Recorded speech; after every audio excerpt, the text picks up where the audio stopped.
Hello बच्चों, welcome to Ritesh online classes YouTube channel. बच्चों, आप सभी का आज की इस वीडियो में एक बार फिर से बहुत बहुत स्वागत है।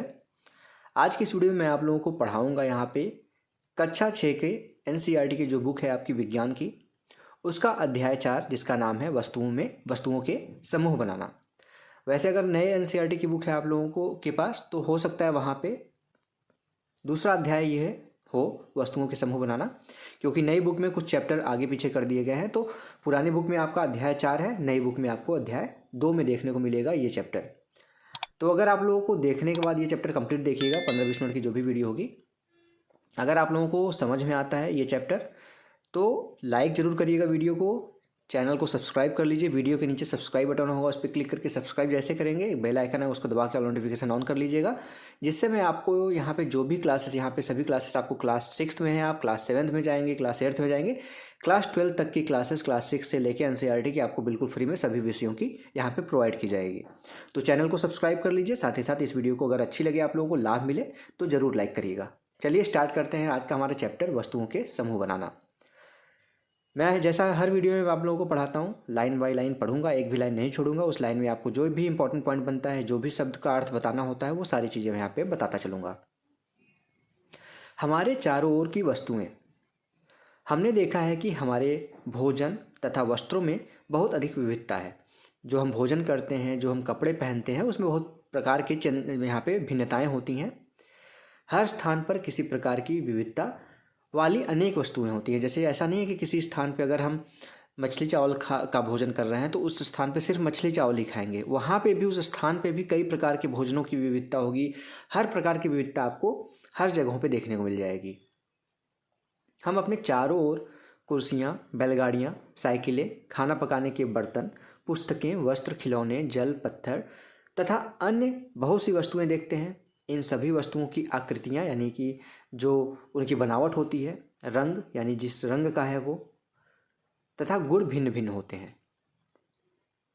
अपने चारों ओर देखिए, आपके लिए कहा जा रहा है अपने चारों ओर देखिए तथा गोल आकृति की वस्तुएं पहचानिए। आपके आसपास देखेंगे तो आप नज़र घुमा के देख लीजिए एक बार, काफ़ी वस्तुएं ऐसी दिख जाएंगी जो गोल आकृति की होंगी। हमारी इस सूची में विभिन्न प्रकार के गेंद, जैसे रबड़ की गेंद, फुटबॉल तथा कंचे यानी कि जो गोलियां आप खेलते हैं, सम्मिलित होती हैं। यदि हम अपनी सूची में लगभग गोल वस्तुओं को भी सम्मिलित कर लें तो इसमें सेब आ जाएगा जो लगभग गोल है, संतरा, घड़े की जो पानी रखने के लिए आप लोग गर्मियों में पानी पीते, ठंडा पानी वो देता है घड़ा, सुराही कहीं कहीं पे कहते हैं, तो वो भी गोलाकार का है। अगर लगभग गोलाकार मान लें तो वो सारी वस्तुएं भी आपकी सूची में शामिल हो जाएंगी। मान लीजिए हम ऐसी वस्तुओं पर ध्यान दें, यहाँ पे देखिए, जैसे यहाँ पे कुछ वस्तुएं दी गई हैं, यहाँ पे देख लीजिए, गुड़िया है, यहाँ पे ताला चाबी है, ग्लास है। तो भिन्न भिन्न प्रकार की आपके चारों तरफ वस्तु है, इसका यहाँ पे आपको समूह बनाना हो, कह दिया जाए कि गोल वस्तुएं कौन सी हैं, कांच की वस्तुएं कौन सी हैं, तो उस तरीके से आप बना सकते हैं। हम यहाँ पे ध्यान दे रहे हैं जिन्हें खाया जा सकता है, तब हम इस सूची में उन सभी यहाँ पे वस्तुओं को सम्मिलित कर सकते हैं जो यहाँ पे अध्याय 1 की सारणियों 1.1, 1.2, 1.3 में सूचीबद्ध किया गया था। आपको मैंने अध्याय 1 पढ़ाया हुआ है, उसको देखना है तो नीचे डिस्क्रिप्शन बॉक्स में या वीडियो के एंड में या फिर यहाँ पे आई बटन पर क्लिक करके देख सकते हैं आप। ठीक है, अध्याय 1 नहीं पढ़े अगर तो। यह भी हो सकता है कि जिन गोल वस्तुओं की सूची हमने अभी बनाई है उनमें से कुछ वस्तुएं इस समूह में भी आ सकती हैं, जैसे सेब हो गया, संतरा हो गया, तो क्या है वो गोल भी हैं और खाने योग्य भी हैं, तो उस सूची में हमारा आ जाएगा।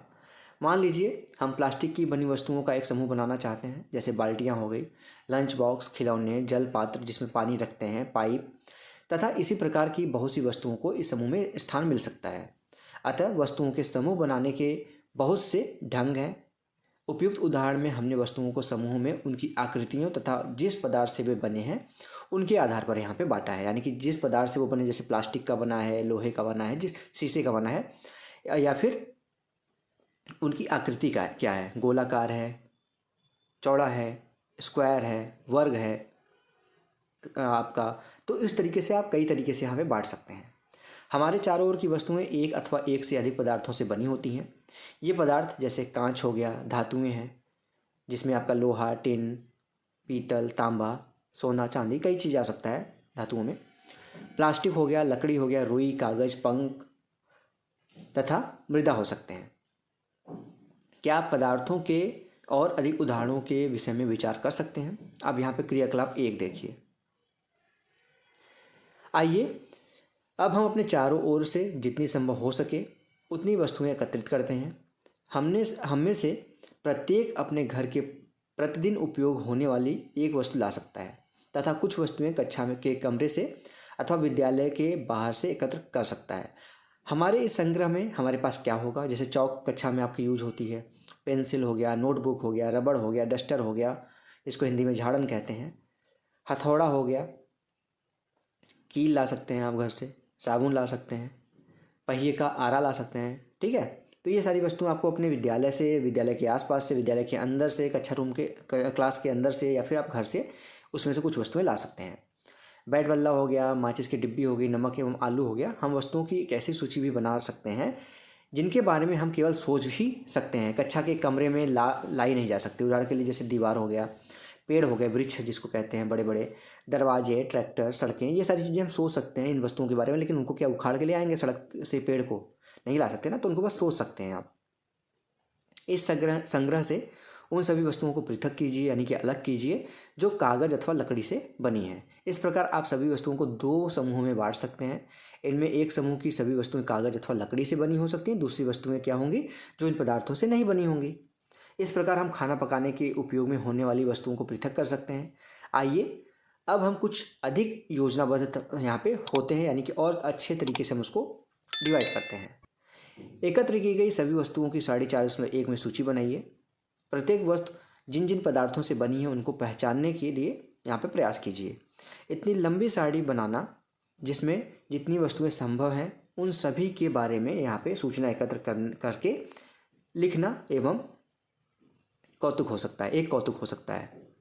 ठीक है, यानी कि टाइम लग सकता है उसमें, लेकिन आप लिख जाएंगे, इसको सारणीबद्ध कर लेंगे। एकत्र की गई वस्तुओं में से कुछ वस्तुओं के पदार्थ के बारे में पता लगाना कठिन कार्य प्रतीत हो सकता है कि वो किस पदार्थ का बना है। ठीक है, थोड़ा सा टाइम लग सकता है उसमें, थोड़ा सा आपका हार्डवर्क हो सकता है। ऐसे प्रकरणों में पदार्थों की पहचान के लिए अपने मित्रों, शिक्षक अथवा अभिभावकों से विचार विमर्श कर सकते हैं आप। यहाँ पे देखिए वस्तु है 4.1 में, वस्तु तथा पदार्थ जिनसे वो बनी है। प्लेट है, यानी कि आपके घर में जिसमें आप खाना खाते हैं, थाली कह सकते हैं, तो वो किससे बन सकती है? कांच से बन सकती है, इस्पात से बन सकती है, प्लास्टिक की भी प्लेट आती हैं उससे भी आप खाना खा सकते हैं, तो या फिर किसी अन्य चीज़ की बन सकती है। जैसे आप ज़्यादा पैसे वाले तो चांदी के प्लेट में कह देंगे हम खाना खाएंगे, तो धातु की बन सकती है। अब पेन है आपकी जो जिससे आप लिखते हैं, वो या तो धातु की बनेगी या तो प्लास्टिक की बनेगी। लेकिन आप ये भी कह सकते हैं कि सर पेन जो है वो हमारी लकड़ी की भी बन सकती है। ठीक है, लकड़ी की भी पर पेन आपने देखा होगा मार्केट में मिलती है।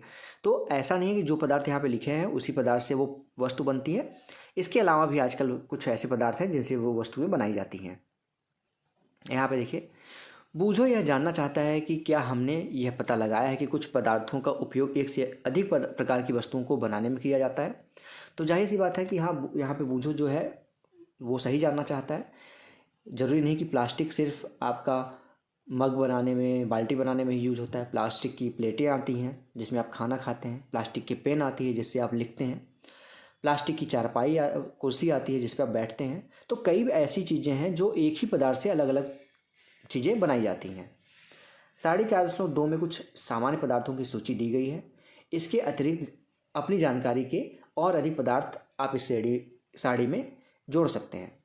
अब प्रयास करके अपनी जानकारी की दैनिक उपयोग में आने वाली उन वस्तुओं के बारे में विचार कीजिए जो मुख्यतः उन्हीं पदार्थों से बनी हो हैं और उन्हें कॉलम 2 में सूचीबद्ध कीजिए। इन सब साड़ियों में हमें क्या पता चलता है? हमने पहले वस्तुओं को कई ढंग से यहाँ पे समूह में रखा। इसके पश्चात हमने यह पाया कि हमारे चारों ओर की वस्तुएं विभिन्न पदार्थों से बनी हैं। कई बार तो कोई वस्तु एक ही पदार्थ से बनी होती है, तो ऐसा भी हो सकता है कि एक ही वस्तु कई पदार्थों से मिलकर बनी हुई है। अब साड़ी देख लेते हैं, फिर उसके आगे पढ़ते हैं। अब यहाँ पे देखिए साड़ी में 4.2 में क्या लिखा गया? पदार्थ है, इन पदार्थों से बनी वस्तुएं हैं। तो लकड़ी से क्या बनता है? जैसे कुर्सी हो गया, मेज हो गया, हल हो गया, बैलगाड़ी हो गया और पहिए। आपने हो सकता है हल और बैलगाड़ी ना देखा हो, क्योंकि कुछ समय से इन चीज़ों का यूज नहीं हो रहा है। लेकिन लकड़ी से और क्या बन सकता है? आपके घर का दरवाज़ा बन सकता है, आपके घर में जो जिस पे आप सोते हैं तख्ता वो बन सकता है, बेड बन सकता है। ठीक है, लकड़ी के बहुत सारे यूज हैं। कागज़ से क्या क्या बनता है, जैसे पुस्तकें जो आप पढ़ रहे हैं एनसीईआरटी की बुक, वो कागज़ से बनी है। नोटबुक है जिस पे आप लिखते हैं। समाचार पत्र जो आपके घर में सुबह सुबह आता है। खिलौने हो गए, कैलेंडर हो गया, बहुत सी चीज़ें ऐसी हैं जो कागज़ से बनी हैं। अब अगला पदार्थ है चमड़ा। चमड़े से क्या बनेगा आपका, सबसे पहला एग्जाम्पल यहाँ पे ले सकते हैं आप, बेल्ट। बेल्ट हो गया आपका, ठीक है। बेल्ट से चमड़े से बनता है। चमड़े से और क्या बन सकता है, चमड़े से आपके घर में ठंडियों में आप जैकेट पहनते हैं तो लेदर की जैकेटें आती हैं, तो ये सारी चीज़ें चमड़े से बनती हैं। चमड़े के जूते बनते हैं, चमड़े के चप्पल बनते हैं।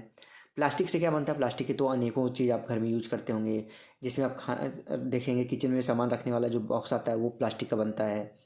आपके पेन का जो बाहरी आवरण होता है वो प्लास्टिक का बनता है। ठीक है, कई आप प्लास्टिक के तो बहुत सारे यूज आप खुद बता ले जाएंगे, बाल्टी, मग, कई चीज़ें हैं। रुई से क्या बनता है, रुई से आपका जैसे हो गया कॉटन, जो आपके डॉक्टरी में यूज होती है, जैसे ब्लड निकल रहा है तो उसको दबाने के लिए, रोकने के लिए। घर में पूजा के लिए जो रुई की बत्ती बनती है, देखा होगा आपने। तो ये हो गए पदार्थ, उनके कुछ यहाँ पे सामान बता दिए मैंने आप लोगों को। ठीक है, यहाँ तक पढ़ लिए थे। और फिर एक ही पदार्थ के उपयोग से कई वस्तुएं बनाई जा सकती हैं, यानी कि ऐसा नहीं है कि कोई एक वस्तु बन रही तो वो एक ही पदार्थ से बनेगा, वो अनेक पदार्थों से मिलकर भी बन सकता है। जैसे मान लीजिए आपके पेन का एग्जाम्पल ले लेते हैं, तो पेन का जो आगे का डॉट होता है वो आपका मेटल का होता है। पेन के जो बाहरी आवरण जो होते हैं वो आपके प्लास्टिक के होते हैं। तो दो पदार्थ मिलके एक आपका प्रोडक्ट बना रहे हैं। उसी तरह से ये भी जरूरी नहीं कि एक पदार्थ जो है वो एक ही जगह यूज होगा, एक पदार्थ से भी कई वस्तुएं बनाई जा सकती हैं। ठीक है, यह कैसे निश्चित किया जाता है कि किसी दी गई वस्तु को बनाने के लिए कौन सा पदार्थ उपयोग में लाना चाहिए। ऐसा लगता है कि अभी हमें विभिन्न पदार्थों के बारे में और अधिक जानकारी प्राप्त करने की आवश्यकता है। अभी तब ये नहीं बता सकते ना कि कहाँ पे हम प्लास्टिक यूज करें, किस पदार्थ को बनाने में, किस पदार्थ को बनाने में हम मेटल का यूज करें यानी कि धातु का यूज करें, कहाँ पे हम कांच का यूज करें। ये कैसे पता लगाते हैं कि हमको ये पदार्थ इस चीज़ का ही बनाना है। तो पदार्थों के गुण के बारे में पढ़ते हैं हम। क्या आपने कभी यह जानने का प्रयास किया है कि गिलास कपड़े का क्यों नहीं बनाया जा सकता। अध्याय 3 में कपड़े, आपने देखा ना, तंतुओं से वस्त्र तक पढ़ाया मैंने, उसमें कपड़ों के बारे में बताया गया, रेशों के बारे में बताया गया। कपड़े के टुकड़ों के साथ जो प्रयोग हमने किया था उसे याद कीजिए। यह ध्यान रखिए कि हम गिलास या फिर ग्लास कहते हैं का उपयोग सामान्यतः द्रवों को रखने के लिए करते हैं। ठीक है, हम ग्लास में क्या करते हैं, ग्लास में जैसे अभी मैंने पानी पिया, बोलते बोलते गला थोड़ा सा दिक्कत करने लगता है तो पानी पीना पड़ता है। तो ग्लास में क्या करते हैं, ग्लास में ज़्यादातर चीज़ें हम जैसे द्रव वाली चीज़ें पीते हैं, जैसे पानी पी लिए, दूध पी लिए, चाय पी लिए, यही सारी चीज़ें ग्लास में पीते हैं। तो इसका उपयोग द्रवों को रखने के लिए किया जाता है। ऐसा तो है नहीं कि आप ग्लास में चावल डाल के पी रहे हैं, चावल रख रहे हैं, चावल रख के खा रहे हैं, ऐसा नहीं है ना। ठोस तो है, हम रखते नहीं ग्लास में, ग्लास में अक्सर हम द्रव ही रखते हैं। तो ग्लास का उपयोग हम सामान्यतः द्रवों को रखने के लिए करते हैं। अब आप ऐसा कहें कमेंट में कि हाँ सर हम ग्लास का यूज पत्थर रखने के लिए करते हैं, तो वो कर सकते हैं आप, लेकिन सामान्यतः बात की जा रही है यहाँ पे, सामान्यतः जो जनरली यूज होता है। इसलिए यदि हम कपड़े का ग्लास बनाएं तो क्या हमारा कार्य काफ़ी यहाँ पे हास्यास्पद नहीं होगा, हंसी का मजाक नहीं उड़ाया जाएगा अगर हम कपड़े का ग्लास बनाएं। ग्लास बनाने के लिए हमें कांच, प्लास्टिक, धातु अथवा कोई ऐसा पदार्थ यहाँ पे चाहिए होता है जो जल को रोक सके। इसी प्रकार खाना पकाने वाले पात्र जो हम बनाते हैं वो कागज़ का उपयोग नहीं कर सकते, क्योंकि कागज़ जब हम खाना पकाएंगे तो जल जाएगा। तब हम यह देखते हैं कि हमारे द्वारा किसी वस्तु को बनाने के लिए किस पदार्थ का चयन किया जाना चाहिए। ठीक है, अब यहाँ पे देखिए उन पदार्थों के गुणों तथा उपयोग की जाने वाली वस्तु के प्रयोजन पर निर्भर करता है कि वो हम पदार्थ किस चीज़ का, वो जो हम सामान बना रहे हो किस पदार्थ का बनाएंगे। अतः पदार्थों के वह सब गुण क्या हैं जो उसके उपयोग के लिए महत्वपूर्ण होते हैं। नीचे कुछ गुणों की विवेचना की गई है, जैसे वो दिखावट में कैसा है। पदार्थ प्राय एक दूसरे से भिन्न दिखाई देते हैं। लकड़ी लोहे से बिल्कुल भिन्न दिखाई देती है, लोहा तांबे अथवा एल्युमिनियम से भिन्न दिखाई देता है, परंतु फिर भी लोहे, तांबे और एल्युमिनियम में कुछ समानताएं हो सकती हैं जो लकड़ी में नहीं पाई जाती। जैसे वो तीनों क्या है, धातु हैं, लकड़ी क्या है, धातु तो है नहीं, तो समानताएं जो एल्युमिनियम में है, कुछ ऐसी चीज़ें हैं जो तांबे में है, जो लोहे में, उसमें देख सकते हैं आप समानताएं। लेकिन वो समानताएं अगर आप लकड़ी में देखना चाहें तो नहीं दिखेगी आपको। क्रियाकलाप करके देख सकते हैं आप। विभिन्न पदार्थों जैसे गत्ता, लकड़ी, तांबे का तार, एल्युमिनियम की शीट और चौक के छोटे छोटे टुकड़े एकत्र कीजिए। क्या इनमें से कोई चमकीली दिखाई पड़ रही है? तो जी जाहिर सी बात है, तांबे का तार हो गया, एल्युमिनियम की शीट हो गई, ये चमकीली दिखेंगी। चमकीले पदार्थों का एक समूह में पृथक कीजिए। अब जैसे ही आपके शिक्षक प्रत्येक पदार्थ को 2 भागों में काटें, ताजे कटे पदार्थों को ध्यान से देखिए। आपने क्या पाया? क्या इन पदार्थों में से कुछ के ताजे कटे पृष्ठ चमकीले हैं? जैसे अगर आप चादर कटेंगे, एल्युमिनियम की चादर शीट काटेंगे, तो उसका जो कटा हुआ हिस्सा रहेगा वो देखेंगे ज़्यादा चमकदार होगा। ठीक है। क्या इन पदार्थों में से कुछ के ताजे कटे पृष्ठ चमकीले होंगे? तो जी जाहिर सी बात है, हाँ। इन वस्तुओं को भी चमकीले पदार्थों के समूह में सम्मिलित कीजिए। क्या आप अन्य पदार्थों में इसी प्रकार की कोई चमक अथवा द्युति यानी कि लाइट देखते हैं? जैसे भी संभव हो सके किसी भी ढंग से उन्हें काटिए। ऐसा आप कक्षा में जितने भी पदार्थ के साथ कर सकते हैं करिए। ठीक है। जैसे ये देखिए, धातुओं के टुकड़ों को उनकी द्युति देने के लिए काटा गया। जैसे तिरछे काटेंगे, देखिए यहाँ पे ये चमक रहा है। तथा द्युतिवान तथा द्युतिहीन यानी जो प्रकाश दे रहा है और जो प्रकाश नहीं दे रहा है, पदार्थों की सूची बनाइए। काटने के स्थान पर आप पदार्थों के पृष्ठों को यहाँ पे रेगमाल से रगड़ कर यह भी देख सकते हैं, यानी जो आपका बालू कागज आता है, देखे होंगे, जिससे घरों में पेंट के टाइम पर रगड़ते हैं दीवार। ठीक है। कोई किसी चीज़ में जंग लग गई लोहे में, तो उसको बालू पेपर से रगड़ते हैं, तो उसी को रेगमाल कहते हैं। उसको रगड़ के देख सकते हैं कि वो चमक रहा है कि नहीं। पदार्थ जिनमें इस प्रकार की द्युति होती है वे प्रायः धातु होते हैं, जैसे लोहा, तांबा, एल्युमिनियम तथा सोना धातुओं के उदाहरण हैं। कुछ धातुएं बहुधा अपनी चमक खो देती हैं और द्युतिहीन यानी कि निष्प्रभ हो जाती हैं, अपनी लाइट खत्म हो जाती है उनकी। जैसे लोहा नया नया लाएंगे तो वो चमकदार रहेगा, लेकिन कुछ दिन अगर आप ऐसे रख देंगे तो उसमें जंग पकड़ लेगा। जंग पकड़ लेगा तो वो द्युतिहीन हो जाएगा, उसमें से लाइट नहीं आएगी।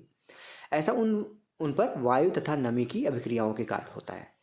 इसलिए हमें केवल ताजे कटे पृष्ठों पर ही द्युति दिखाई देती है। अब जब आप किसी लोहार अथवा वर्कशॉप का भ्रमण करें तो यहाँ पे धातु की छड़ों के ताजे कटे पृष्ठों को देखने का प्रयास करें और यह देखें कि इनमें द्युति है या नहीं है। अब यहाँ पे आपका दूसरा यहाँ पे कैटेगरी हो गया कठोरता। जब आप विभिन्न पदार्थों को अपने हाथों से दबाते हैं तो उनमें से कुछ को दबाना, संपीड़ित करना कठिन होता है, जबकि कुछ अन्य आसानी से संपीड़ित हो जाते हैं या दब जाते हैं। इसका मतलब धातु की एक चाबी लीजिए, आपके घर की चाबी होगी, उसको भी देख सकते हैं, तथा इसमें लकड़ी, एल्युमिनियम, पत्थर का टुकड़ा, कील, मोमबत्ती, चौक, अन्य कोई पदार्थ अथवा वस्तु के पृष्ठ को खरोचने का प्रयास कीजिए। आप कुछ पदार्थों को आसानी से खरोच सकते हैं, जबकि कुछ अन्य पदार्थों को इतनी आसानी से खरोचा नहीं जा सकता। वे पदार्थ जिन्हें आसानी से संपीड़ित किया जा सकता है या फिर खरोचा जा सकता है कोमल पदार्थ कहलाते हैं, जबकि अन्य पदार्थ जिन्हें संपीड़ित करना यानी कि दबाना कठिन है वो कठोर पदार्थ कहलाते हैं। उदाहरण के लिए रुई अथवा स्पंज जो है वो कोमल है, उसको दबा सकते हैं आराम से, जबकि लकड़ी हो गया या फिर धातु हो गया, लोहा हो गया, उसको दबा सकते हैं क्या? नहीं दबा सकते, संपीड़ित नहीं कर सकते, तो वो कठोर हो गया। दिखावट में पदार्थों में विभिन्न गुण हो सकते हैं, जैसे द्युति यानी कि लाइट, प्रकाश, कठोरता, रुच यानी कि खुरदुरा अथवा चिकना। क्या आप अन्य गुणों के बारे में सोच सकते हैं जो किसी पदार्थ की दिखावट का वर्णन करती है? तो अभी बताते हैं। अब अगला है विलेय तथा अविलेय। कुछ ऐसे पदार्थ होते हैं जो पानियों में घुल जाते हैं, कुछ ऐसे भी पदार्थ होते हैं जो पानियों में नहीं घुलते हैं। ठीक है। तो यहाँ पे क्रियाकलाप 4 देखिए। कुछ ठोस पदार्थों जैसे चीनी, नमक, चौक, पाउडर, बालू तथा लकड़ी के बुरादे के नमूने एकत्र कीजिए। कांच के 5 गिलास लीजिए, प्रत्येक गिलास में लगभग 2/3 भाग जल से भरिए, यानी कि उसका 1/3 मतलब थोड़ा सा छोड़िए, बाकी सब भर लीजिए। प्रत्येक गिलास में कुछ मात्रा में चम्मच भरकर चीनी डालिए, दूसरे में नमक डालिए। इसी प्रकार से इस गिलास में आप बालू का रेत डाल सकते हैं और चौथे में आप लकड़ी के बुरादे को डाल सकते हैं। प्रत्येक गिलास की अंतर वस्तु को यहाँ पे चम्मच से यहाँ पे विलोड़ित कीजिए, यानी कि धीरे धीरे उसको घुमाइए, घोलने का प्रयास कीजिए। कुछ मिनट तक प्रतीक्षा कीजिए, परीक्षण कीजिए तथा पता लगाइए कि जल में मिलाए गए पदार्थों का क्या होता है। तो आप जाहिर सी बात, इतना सिंपल सा चीज़ है क्रियाकलाप, जैसे चीनी मिलाए या नमक मिलाए तो ये चीज़ें क्या हो जाएंगी, जल में घुल जाएंगी। लेकिन आपका रेत है आपका, यानी कि बालू या फिर लकड़ी का बुरादा, वो ऐसे का वैसा पड़ा रहेगा। यहाँ पे देखिए क्या लुप्त होता है और क्या लुप्त नहीं होता। तो मैंने बता दिया, चीनी ना आपका और नमक लुप्त हो जाएगा, और जैसे बालू के टुकड़े हैं और आपका लकड़ी का बुरादा है वो लुप्त नहीं होगा। तो विभिन्न ठोस पदार्थों को जल में मिश्रित करिए। जैसे यहाँ पे नमक को मिश्रित किया तो जल में पूर्ण रूप से लुप्त हो जाएगा। चीनी मिश्रित किया तो जल में पूर्ण रूप से यहाँ पे लुप्त हो जाएगा। बालू को मिश्र किया तो जैसे बालू मिश्र करेंगे वो इधर उधर घूमता रहेगा पानी में, फिर धीरे धीरे वो जमीन पे तली में उसके ग्लास के इकट्ठा हो जाएगा, नहीं मिश्र, वहाँ लुप्त नहीं होगा। चॉक पाउडर है, चॉक पाउडर का कुछ ऐसा हिस्सा कुछ पानी में घुल जाएगा और कुछ घुलेगा नहीं, पानी पूरा वो धुंधला धुंधला सा हो जाएगा। लकड़ी का बुरादा जब मिक्स करेंगे तो वो भी कुछ भी नहीं घुलेगा, वो ऐसे का वैसा पड़ा रहेगा और नीचे इकट्ठा हो जाएगा कुछ देर बाद। ठीक है, आप यह पाएंगे कि कुछ पदार्थ जल में पूर्णतः लुप्त हो गए अर्थात घुल गए। हम यह कह सकते हैं कि ये पदार्थ जल में विलेय हैं। याद रखिएगा, विलेय जो घुल जाते हैं। अन्य पदार्थ जल के साथ मिश्रित नहीं होते हैं तथा काफ़ी समय तक गिलास में यहाँ पे विलोड़ित करने पर यानी कि हिलाने पर भी वो लुप्त नहीं होते। ये पदार्थ क्या कहलाते हैं, अविलेय। ठीक है, क्योंकि जल बहुत से पदार्थों को विलीन कर सकता है, इसलिए हमारे शरीर के प्रकार्यों में इसकी एक महत्वपूर्ण भूमिका है। क्या द्रव भी जल में विलीन यहाँ पे हो जाते हैं, तो वो डिपेंड करता है कि वो द्रव किस प्रकार के। जैसे तेल, आप सरसों का तेल अगर आप पानी में डालें तो वो यहाँ पे विलीन नहीं होता, वो पानी से हल्का होता है तो ऊपर ही तैरता रहता है। तो ये जरूरी नहीं कि द्रव है तो वो पानी में विलीन ही हो जाएगा। क्रियाकलाप 4 है सिरका, नींबू का रस, सरसों का तेल अथवा नारियल का तेल, मिट्टी का तेल अथवा अन्य किसी द्रव के नमूने एकत्र कीजिए। कांच का एक ग्लास लीजिए, इसे आधा जल से भर लीजिए। अब इसमें चम्मच भर के कोई द्रव मिलाइए और भली भांति विलोड़ित कीजिए। इसे 5 मिनट के लिए छोड़ दीजिए। प्रेक्षण यहाँ पे कीजिए कि क्या यह द्रव जल में के साथ मिश्रित हो गया है कि नहीं हो गया है। अब यहाँ पे देखिए, इसको देख लीजिए, क्रियाकलाप 4.5। कुछ द्रव जल में भली भांति मिश्रित हो जाते हैं जबकि कुछ नहीं होते हैं। देखेंगे यहाँ पे ये मिश्रित हो गया, ये आपका तेल जो है ऊपर ऐसे आ गया है। जितने अधिक अन्य द्रव आपको उपलब्ध हो सकें उन सभी के साथ इस प्रयोग को दोहराइए और प्रेक्षण 4.4 में लिखिए। हम यह देखते हैं कि कुछ द्रव जल में पूर्णतः मिश्रित हो जाते हैं, कुछ अन्य द्रव जल में मिश्रित नहीं होते हैं और कुछ समय तक ऐसे ही छोड़ देने पर वो पृथक हो जाते हैं, परत बना लेते हैं अलग सा। अब यहाँ पे साड़ी आपको 4.4 में कुछ पदार्थ दिए गए हैं, द्रव है, भली भांति मिश्रित होता है कि नहीं होता ये लिखना है। सिरका है आपका, ये जल में मिलाएंगे तो भली भांति मिश्रित हो जाएगा। नींबू का रस है, जल में मिलाएंगे तो भली भांति मिश्रित हो जाएगा। सरसों का तेल है, मिश्रित करेंगे जब जल में घुला के तो थोड़ी देर ऐसे घूमता रहेगा, उसके बाद यहाँ पे उसका वो जल से ऊपर, जैसे जल भरा है तो ऊपर तेल आ जाएगा। ठीक है, इसी तरीके से नारियल का तेल भी वही होगा और सरसों के यहाँ पे केरोसिन के साथ भी वही होगा। बूझो, यह सुझाव देता है कि हमें यह भी जांच करना चाहिए कि हमने क्रियाकलाप 5 में जिन द्रवों का उपयोग किया था क्या जल के अतिरिक्त किसी अन्य द्रव में भली भांति मिश्रित हो जाते हैं। पहली यह जानने के लिए उत्सुक है कि क्या गैसें भी जल में विलीन हो जाती हैं या नहीं।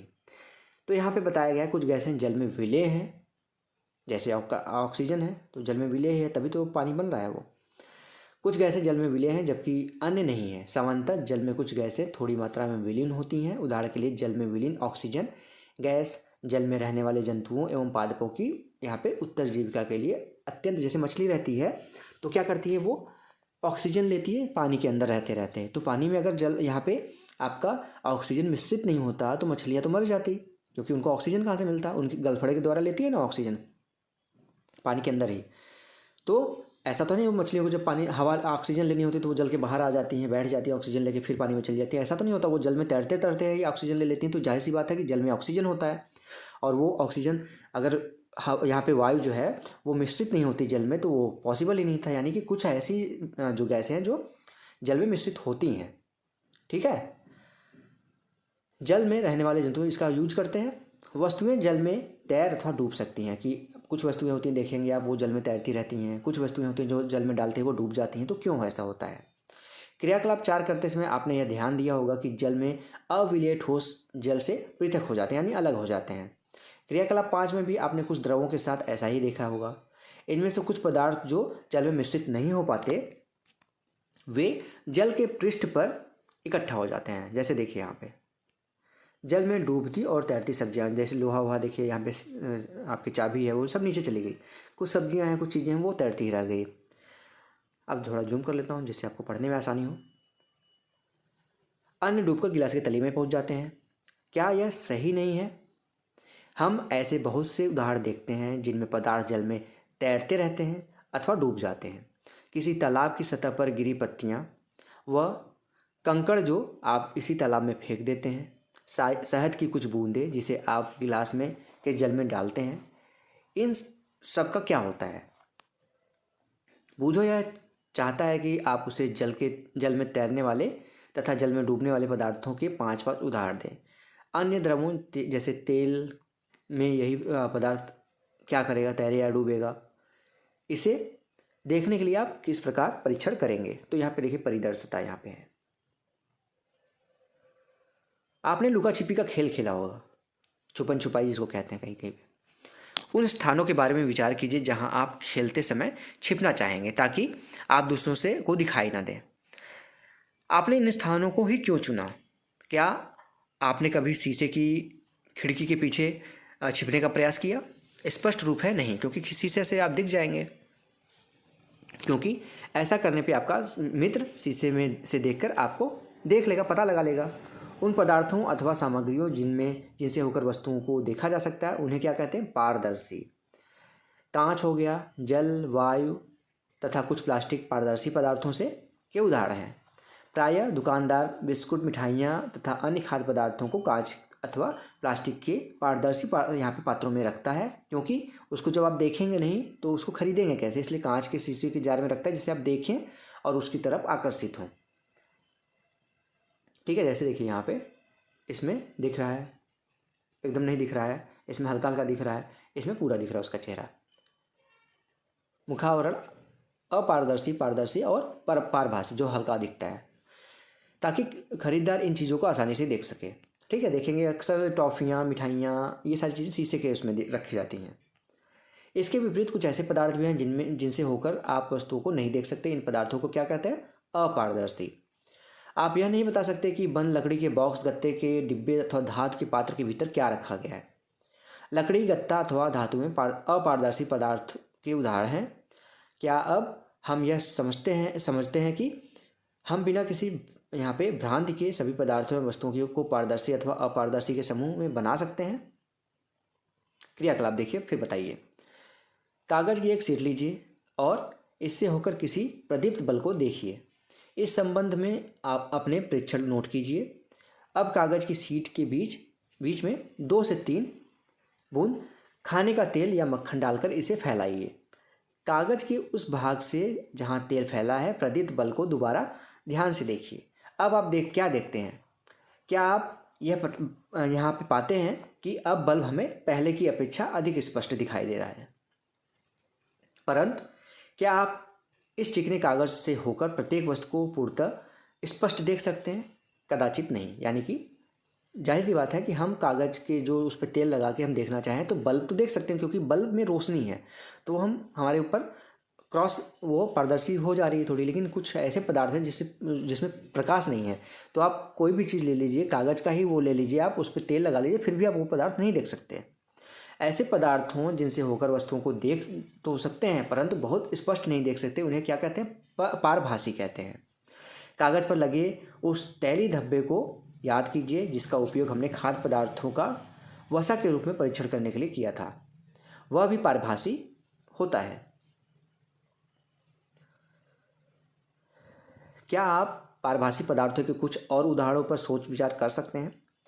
अतः हम पदार्थों को 3 यहाँ पे भागों में डिवाइड कर सकते हैं। अपारदर्शी, पारदर्शी तथा पारभासी के समूह में बांट सकते हैं।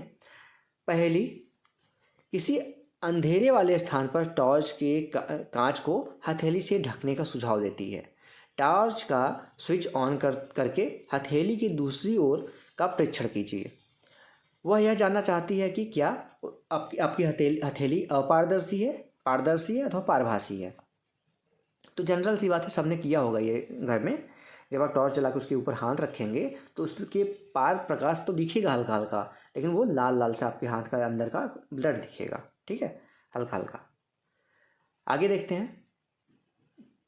हमने यह सीख लिया कि पदार्थों की अपनी भिन्न दिखावट होती है, इनके जल अथवा अन्य द्रवों में मिश्रित होने के ढंग भिन्न भिन्न होते हैं। वे जल में तैर अथवा डूब सकते हैं अथवा पारदर्शी, अपारदर्शी और पारभासी हो सकते हैं। पदार्थों का समूहन उनके गुण में समानताओं अथवा विभिन्नताओं के आधार पर किया जाता है। जो जैसे पारदर्शी हो गए तो उनको एक कैटेगरी में डिवाइड कर सकते हैं, उनके गुणों के आधार पर उनको हम डिवाइड कर सकते हैं, बांट सकते हैं। हमें पदार्थों को समूह में रखने की आवश्यकता क्यों पड़ती है? दैनिक जीवन में हम प्रायः पदार्थों का समूहन अपनी सुविधा के लिए करते हैं। घर में हम अपनी वस्तुओं का भंडारण सामान्यतः इस प्रकार करते हैं कि एक जैसी वस्तुएं एक साथ रखी जाए। जैसे आपके घर में कहीं ना कहीं किसी न किसी बॉक्स में चावल रखा गया होगा, क्या आप उसी में ले जाके दाल को भी मिक्स कर देते हैं उसी बॉक्स में? नहीं करते हैं, क्योंकि हम चावल का अलग यूज करते हैं, दाल का अलग यूज करते हैं, तो अलग अलग उनको बांट के रखा जाता है। ठीक है, इस प्रकार की व्यवस्था द्वारा हम आसानी से उनका पता लगा लेते हैं। इसी प्रकार कोई पंसारी प्रायः सभी प्रकार के बिस्कुटों को, यानी कि जो बेचता है दुकानदार, उसके बारे में बोला जा रहा है, बिस्कुटों को अपनी दुकान में एक कोने में रखता है। सभी साबुनों को अन्य स्थान पर रखता है, जबकि अनाज तथा दालों का भंडारण किसी अन्य स्थान पर करता है। इस प्रकार के समूहन के लाभप्रद होने का एक दूसरा कारण भी है। पदार्थों को इस प्रकार समूहों में बांटकर उनके गुणों का अध्ययन तथा इन गुणों में किन्हीं भी पैटर्नों का अवलोकन करना सुविधाजनक बन सकता है। इसके विषय में और अधिक अध्ययन उच्च कक्षाओं में, आप कक्षा 7 में 8 में जाएंगे तो और अच्छे से आपको वहाँ पे देखने को मिलेगा। कुछ शब्द अर्थ यहाँ पे देख लेते हैं। कुछ शब्द जो आपने सीखे हैं: कठोर, जिसको आप दबा नहीं सकते; अविलेय, जो पानी में घुलता नहीं है; द्युतिमय, यानी कि जो चमकता है; पदार्थ, जो आप किसी वस्तु को बनाने में यूज करते हैं; धातु, जो आपका चमकता है, उसको दबा नहीं सकते। ठीक है, तो उसको धातु कहते हैं। अपारदर्शी, जिससे आप देखेंगे सामने की वस्तु को दिखेगा नहीं; रुक्ष, यानी जो खुरदुरा होता है; विलेय, जो पानी में घुल जाता है; पारभासी, यानी कि जो हल्का हल्का जिससे दिखता है; पारदर्शी, जिससे पूरी चीज़ें पार पार दिखती हैं। सारांश में क्या देखा आपने? हमारे जो चारों यहाँ पे और की वस्तुएं अनेक प्रकार के पदार्थों से बनी हैं। किसी दिए गए पदार्थ का उपयोग बहुत सी वस्तुओं के निर्माण में किया जा सकता है। किसी वस्तु को केवल एक ही पदार्थ से बनाया गया है, वो संभव हो सकता है, और हो सकता है उसी वस्तु से एक वस्तु कई पदार्थों से मिलकर बनी हो। विभिन्न प्रकार के पदार्थों के गुण भिन्न भिन्न होते हैं। कुछ पदार्थ दिखावट में चमकदार होते हैं, जबकि कुछ नहीं होते हैं। कुछ खुरदुरे होते हैं तो कुछ चिकने होते हैं। इसी प्रकार कुछ पदार्थ यहाँ पे स्पर्श करके कठोरता का उसका पता लगाया जा सकता है, जबकि कुछ को कोमल है वो भी पता लगाया जा सकता है छू के। कुछ पदार्थ जल में विलेय हैं, जबकि कुछ पदार्थ जल में विलेय नहीं है, अविलेय हैं। कुछ पदार्थ जैसे कांच पारदर्शी है, कुछ अन्य जैसी लकड़ी और धातुएं अपारदर्शी हैं, और कुछ पदार्थ पारभासी हैं। पदार्थों को उनके गुणों में समानताओं और विभिन्नताओं के आधार पर बांटा जाता है। वस्तुओं को सुविधा तथा उनके गुणों के अध्ययन के लिए एक साथ समूह में रखा जाता है। तो ये हो गया पूरा का पूरा चैप्टर। अभ्यास के क्वेश्चन में आपको अलग से वीडियो में बना के आपको क्वेश्चन आंसर की वीडियो जो बनाता हूँ उसमें प्रोवाइड करता ही हूँ। तो अगर आप लोगों को क्वेश्चन आंसर की वीडियो देखनी है और इसी तरह से एनसीईआरटी की सारी क्लासेस पढ़नी है, तो आप लोग Ritesh online classes YouTube channel से जुड़ सकते हैं। जुड़ना बिल्कुल फ्री है। आपको नीचे सब्सक्राइब बटन, इसी वीडियो के नीचे सब्सक्राइब बटन है, उस पर क्लिक करके बस सब्सक्राइब करना है। साथ ही साथ बेल आइकन जरूर दबा कर रखना है। मैं वीडियो के बीच में पूरा पढ़ाते समय आपको कोई डिस्टर्बेंस नहीं करता हूँ। तो आप लोग भी मुझे मोटिवेट करिए, वीडियो को लाइक करिए और चैनल को सब्सक्राइब कर लीजिए। तो फ्रेंड्स, मिलते हैं नेक्स्ट वीडियो में। तब तक के लिए आप सभी का बहुत बहुत धन्यवाद। जय हिंद, वंदे मातरम।